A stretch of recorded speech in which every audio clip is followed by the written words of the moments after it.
New at 10, the Texas Medical Center is bracing for impact. Houston's healthcare institutions have been living on edge for months now, at risk of losing hundreds of millions of dollars in funding from the National Institutes of Health. It is part of the Trump administration's push to cut government spending. Marcelo Benito has spent weeks learning more about what impact we could feel here. I've had dozens of conversations with Houston researchers from leading institutions who say these cuts will be devastating to our region. Most of them intimidated to speak out publicly, weary of what comes next. There's always a hustle and bustle in the Texas Medical Center. Here, new discoveries quietly offer hope. Our success is the success of science worldwide.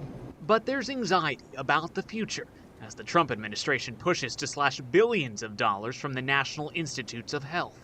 We couldn't do what we are doing without the National Institutes of Health. Dr. Joshua Schulman, co-director of the Duncan Neurological Research Institute at Texas Children's and professor of neurology at Baylor College of Medicine, is in the middle of 9 NIH-funded studies related to Alzheimer's and Parkinson's. NIH funds everything from vaccine development to cancer research. The therapies that are breakthroughs today are the treatments that are our standard treatments of tomorrow. Progress and the future of these labs are uncertain. But it's not just about science, it's also about jobs. I think Houston is going to be hit hardest by this. It's why the Harris County Attorney's Office filed a brief in a federal lawsuit trying to stop the NIH cuts.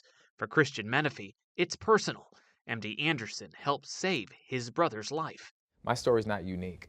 So many folks out there in the Houston area have someone who was either treated or gave birth at or had some major surgery done at the Texas Medical Center. This place is a lifeline for so many folks throughout a community. Together, Baylor College of Medicine, UT Health Houston, and MD Anderson make up nearly a third of all 4,900 active NIH studies in Texas.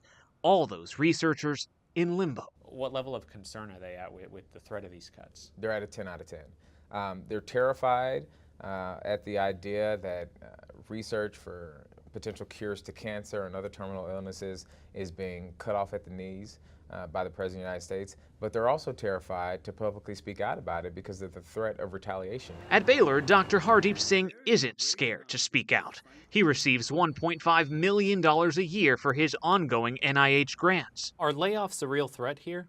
Oh, absolutely, including my own, I must say. Baylor receives the most NIH funding in Texas, $326 million just last year. And if there is a breakdown in the scientific infrastructure, as well as the federal infrastructure that support that science, people are going to be harmed. Life-saving research and livelihoods on the line, while courts get their say. It's natural at moments like this to feel a little bit anxious at times, to feel uncertain about what the next month or 6 months or 2 years are going to bring.